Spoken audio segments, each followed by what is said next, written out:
Welcome back. Let's Make a Deal. At first glance, Let's Make a Deal is a very simple TV show, but it brings in a surprisingly tricky scientific paradox. It was named after the show's host, the Monty Hall problem. The main game mechanism is that behind one of 3 doors, the creators have hidden a car. To win the car, you just need to name the right door. Let's imagine you pick door number 1, but the host teases you and doesn't immediately announce the result. Instead, they open door number 2, and you see a goat standing behind it. Now, you're allowed to either stick with your initial choice or pick another door. I'm 99% sure that if you make a decision without taking the Monty Hall problem into account, you'll lose and leave as the proud owner of the goat. But why? In this video, you'll learn much more than just tips for winning a car. I'll answer the following questions. How can you become your own grandfather without destroying the whole universe? Why does the color of our sky perplex astronomers? Who's watching us from inside black holes? And finally, what paradoxes keep scientists awake at night? Some paradoxes make our traditional logic hopelessly break down. If you take a good long look into the cloudless night sky, you can see around 800 stars, but only in our galaxy alone, there are approximately 400 billion of them. And when it comes to the infinite universe, this number is just countless. Then why doesn't the night sky shine brighter than the sun with all those stars? Even in the daytime, shouldn't the sun be lost among them, like a headlamp among huge spotlights? This is called Olbers' paradox. Astronomers of the 19th century felt almost miserable because of it. The person who discovered the paradox, Heinrich Olbers, assumed that cosmic dust blocks the light emitted by distant stars, but none of his colleagues was quite convinced. It was hard to believe that the universe had enough dust to dim down the super-bright skies. In 1901, William Thomson proved this mathematically, although his calculation centered around a stationary universe. In other words, Olbers' paradox works only in a world that doesn't expand. Among other things, this helped scientists establish that our universe is different. In the 1930s, Edwin Hubble confirmed that the universe does expand and that light coming from faraway sources disappears into the dark because of redshift. But don't let the romance of the night sky distract you. You're here to get that car, right? It's high time to analyze the Monty Hall problem and understand why you lost. Let me remind you, you picked door number 1, and the host showed you a goat behind door number 2. This means the car could be behind either the first or the third door with equal probability.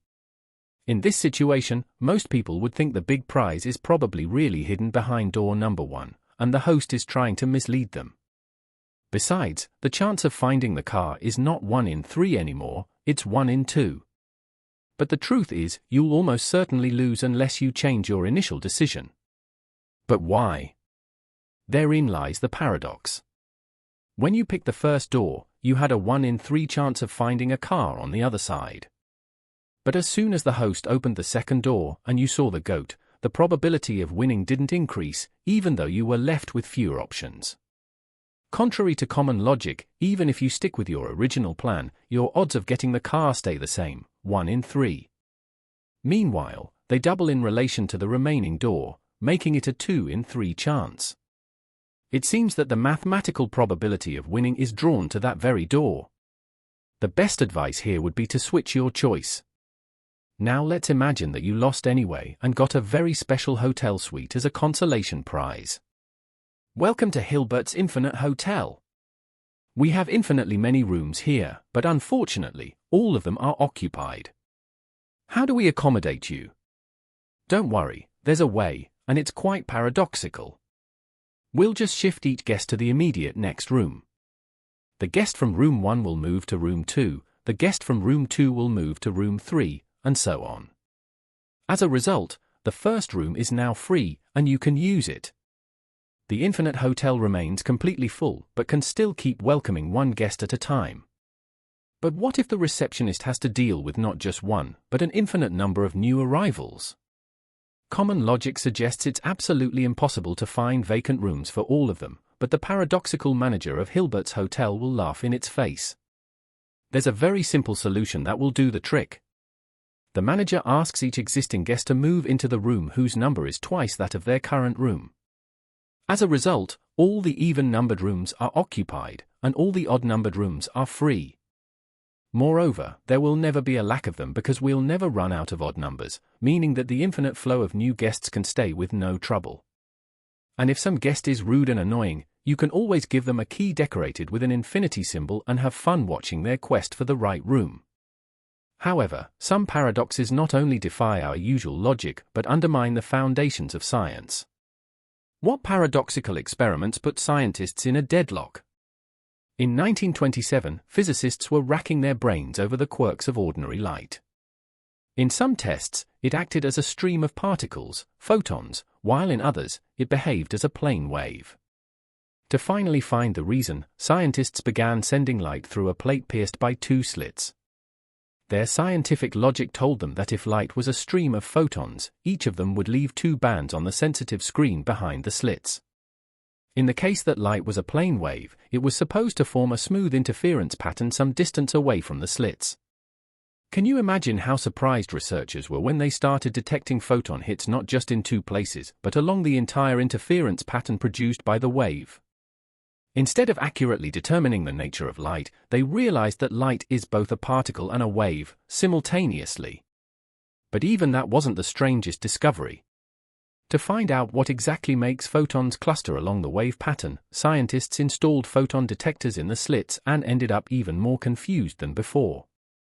That's because the traces they saw on the screen were just two bands. This paradox was called the observer effect. It seemed photons felt that people were looking at them and started acting exclusively as particles. But as soon as scientists turned away, the photons continued moving along the waves. And not only photons were playing this game. Electrons and even molecules were just as mischievous. The double-slit experiment was successfully repeated using fullerene, a molecule composed of 60 atoms. All of them also acted as particles and waves simultaneously. The observer effect prompted them to make a choice. Moreover, further double-slit experiments showed even more paradoxical results. It became clear that particles can decide what to do after passing through the slits. They send messages to themselves back through time. What could happen if we gain the same ability? I bet all of you would want to use a time machine to warn your younger self against making stupid mistakes. But in this case, you risk creating the bootstrap paradox. Let's imagine you're more interested in scientific progress than in your own day-to-day existence, so you decide to help young Einstein develop his theory of general relativity and change the world forever, just a bit sooner. You grab articles written by older Einstein and deliver them to his younger self, who eagerly gets them published in a scientific journal. But who is the legitimate author of those works now? Not young Einstein for sure, because he didn't write a single word. And not you either, because you just printed out the text. Congratulations, you're trapped in a causal loop, where the theory of relativity basically appeared out of nowhere. And what if someone tries to meddle in their family's past? Imagine you went back in time to revisit old places from your childhood, and nostalgia hits so hard that you decide to drown your sorrows in a local bar and end up getting into a fight. As it spirals out of control, you accidentally killed a man, someone who looked eerily familiar from the start. No way. That was your young grandpa. Now, you face two major problems, the law and the grandfather paradox. If you killed him before he met your grandmother, you would never be born, and therefore, you could never travel back in time. But then, who killed your grandpa? I guess it feels like the entire universe is about to explode, along with your brain. Even the most innocent idea of helping Einstein leads to more questions. If you handed him his finished research and sped up his breakthrough, what motivated your future self to go back in time? Because of such obvious causality violations, Einstein himself considered time travel simply impossible.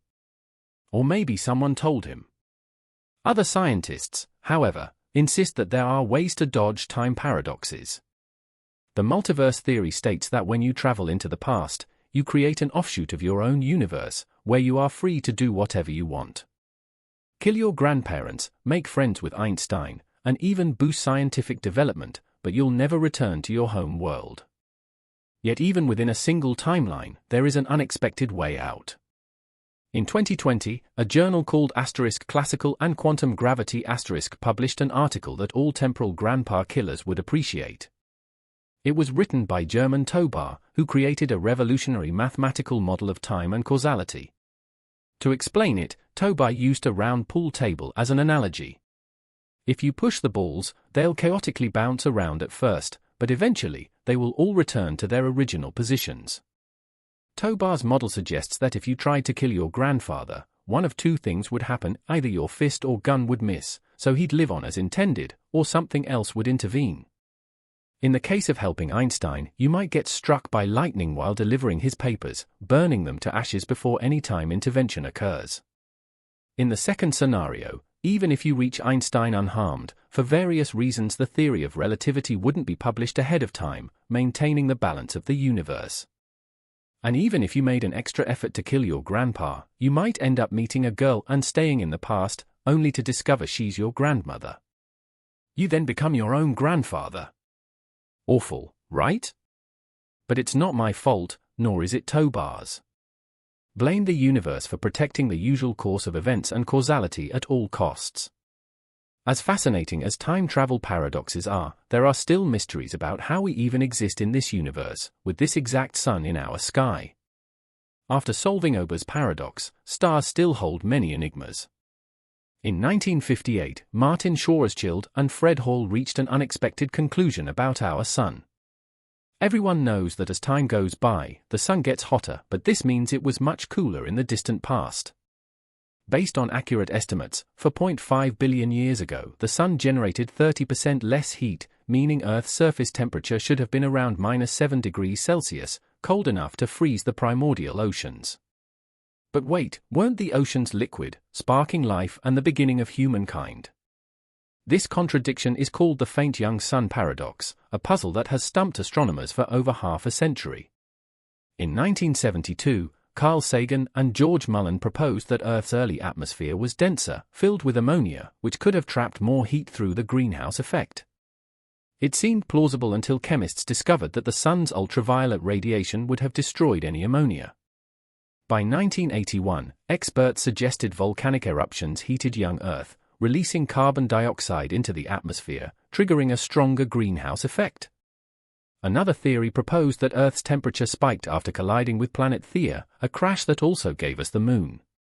Still, none of these theories fully explain the paradox. If the sun was young and cold for a long time, what compensated for the missing heat? Could future humans have invented a time machine, traveled to the past, and installed a small nuclear reactor in Earth's core? If so, we might all be stuck in a big time loop, leaving us unsure where we came from. Oddities don't stop with the sun. Modern astronomy reveals another perplexity: the sky above our heads is the wrong color. The sky looks blue due to the scattering of sunlight in the atmosphere, but paradoxically, it should be red. This is because the sun isn't the best star for sustaining life. Our yellow dwarf star will only last around 10 billion years, but 75% of the stars in our galaxy are red dwarfs, which can shine for trillions of years. So, why aren't we orbiting a red dwarf instead? Especially when astronomers are finding more and more Earth-like exoplanets around these stars. Trying to solve the red sky paradox, astronomer David Kipping suggested that red dwarfs might not be as ideal for sustaining life as previously thought. To have liquid water on a planet near a red dwarf, the planet would need to be much closer to the star. However, red dwarfs are prone to extreme solar flares that could sterilize a planet or strip away its atmosphere. So, life-friendly planets near red dwarfs might not even have a red sky but a black, radioactive one. While debating the sky's color is intriguing, there's a bigger problem: thousands of stars are missing. We should see billions of galaxies no matter where we look, yet astronomers are concerned about the lack of dwarf satellite galaxies. If you live in the northern hemisphere, you can see two of the Milky Way's companions, the Large and Small Magellanic Clouds.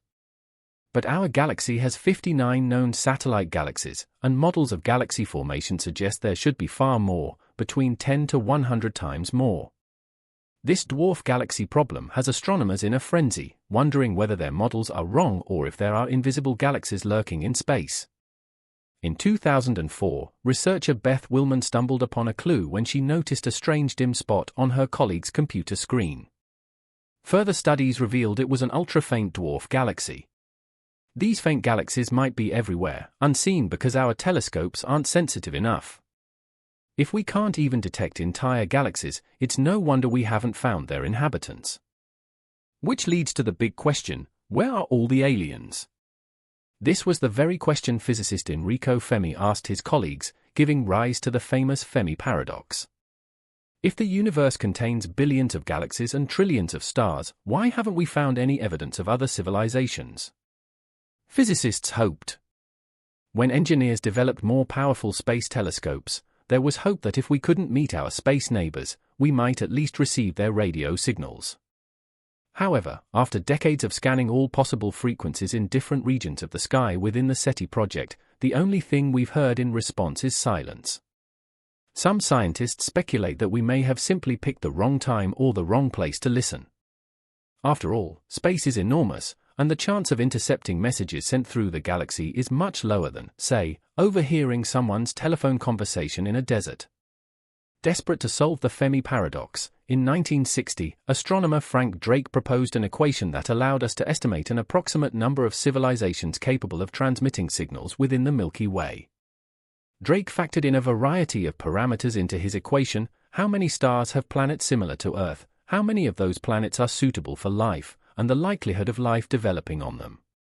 He also considered the probability of technological civilizations emerging that are capable of contacting us and equipped with powerful transmitters. Using the Drake equation, scientists concluded that there could be anywhere from 50 to 50 million such civilizations in the Milky Way right now. These results are quite controversial, but one key takeaway is that, from a mathematical perspective, there should be enough alien civilizations for humans to detect. Of course, this assumes there isn't an error in the Drake equation. But what do we really know about the probability of life emerging on an Earth-like planet? It seems that some of the trillions of worlds must be habitable, although, in reality, we have only one example, Earth. Even our own planet hasn't been studied sufficiently. Biologists Peter Ward and Donald Brownlee argue that we may be underestimating the uniqueness of life on Earth. Their rare Earth hypothesis suggests that Earth developed extremely specific conditions that resulted in a stable ecosystem, allowing life to thrive. Our planet has enough liquid water and oxygen, and Earth's axial tilt provides smooth seasonal transitions.